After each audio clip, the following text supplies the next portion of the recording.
As you mentioned, my name is Lawsen Parker.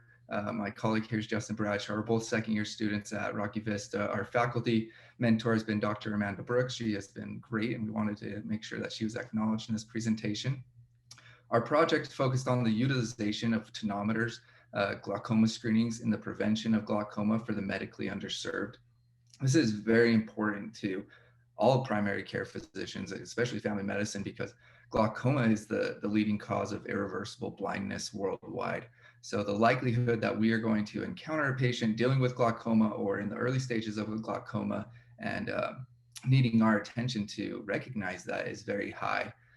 One of the major risk factors for development of complications from glaucoma is the elevated intraocular pressure, which we use a tonometer to measure that. You can see in figure 1, we have a little red circle that's talking about the elevated intraocular pressure. There's a few other risk factors, but generally when our pressures get too high, that's when we're going to start experiencing the irreversible blindness, and that's what we want to prevent. So the use of handheld tonometers, which are these pressure-taking instruments, are simple and they're an effective way to measure intraocular pressure. They do it by a little magnetized ball that comes out, touches the cornea, and rebounds, and that rebound is correlated to the pressures. Studies have been shown to look at how effective screenings are in primary care settings versus community-based settings. Our project we did was in a community-based setting, but we wanted to recognize that doing tonometer screenings in primary care settings actually increases the follow-up to ophthalmologists and longitudinal care. So we're actually able to stop the progression of glaucoma a little bit sooner. Our community screenings are great to detect these pressures, but follow-up isn't necessarily as high as we would like it to be. Another part of this project that we focused on was the cost of glaucoma. So in its early stages, glaucoma averages about $623 of direct costs for the patient per year. And that increases in advanced stage glaucoma to about $2,500.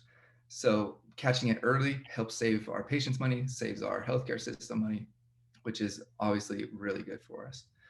The next part of how this relates to family medicine is that there is a dramatic shortage of ophthalmologists in our country. Right now, there's about 209,000 primary care physicians versus 18,500 ophthalmologists. So there's a dramatic lack of access to ophthalmologists where many people are assumed to be getting screened for glaucoma if they're worried about that or if they have a family history of that. So by opening this process up to primary care physicians, we're helping to solve that access problem. Two other parts of this project was that we wanted to increase awareness about glaucoma for other medical students and incentivize them to produce this exact same model at their medical schools so that other underserved populations can be reached. But we also noticed that this training could increase the likelihood that if a medical student goes into family medicine, that they would bring a tonometer into their practice because it's so simple and easy to use. And that would help with this access problem as well. So I'm going to turn the time over to Justin to kind of talk a little bit about the methods, results, and discussion, and we'll go from there. Thanks, Lawson.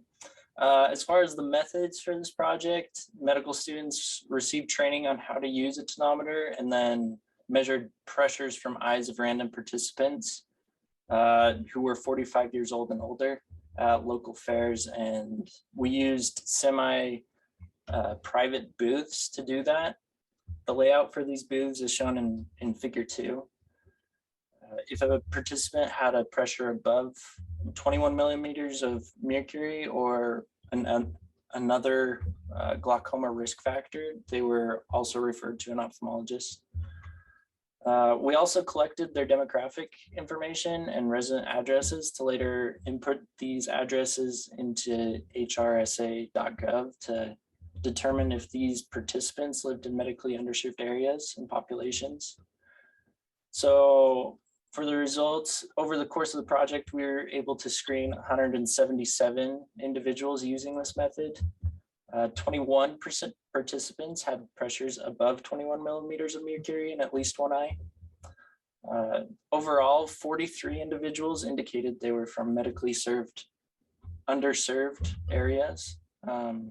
If you look at figure 5, individuals from medically underserved areas were 3 times as likely to have elevated pressures, and we found these results to be statistically significant.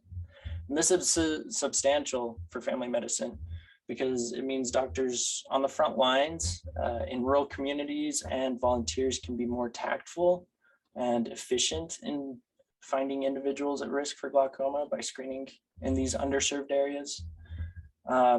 Most of these medically underserved areas and populations are in rural communities. And like Lawsen said, most of these rural communities primarily have primary care physicians. It's estimated that 23,000 primary care physicians practice in rural communities. Meanwhile, only 1,300 ophthalmologists practice in these locations. And also, like Lawsen said, vision is extremely important to these patients, and it's important to detect glaucoma early to avoid irreversible blindness and reduce costs. It's estimated that patients can save $1,888 per year of treatment if they get on it early and find this glaucoma early. So we concluded by just acknowledging that the application of a low-cost glaucoma screening procedure done by either medical students or primary care offices is an effective way to reach underserved populations. Many who do not have access to regular ophthalmic care or ophthalmic follow-up after they're diagnosed. And this can prevent elevated costs and irreversible blindness for our patients and our healthcare system. So with a short and simple training, primary care providers or medical students will be able to replicate these exact same results in their surrounding communities, resulting in glaucoma being diagnosed in its early stages, mainly seen in medically underserved areas and populations, as we found through our screenings. And we can actually end up preventing permanent blindness and excess cost to our healthcare system and our patients. We are very grateful for this opportunity and would love to take any questions that you have at this time.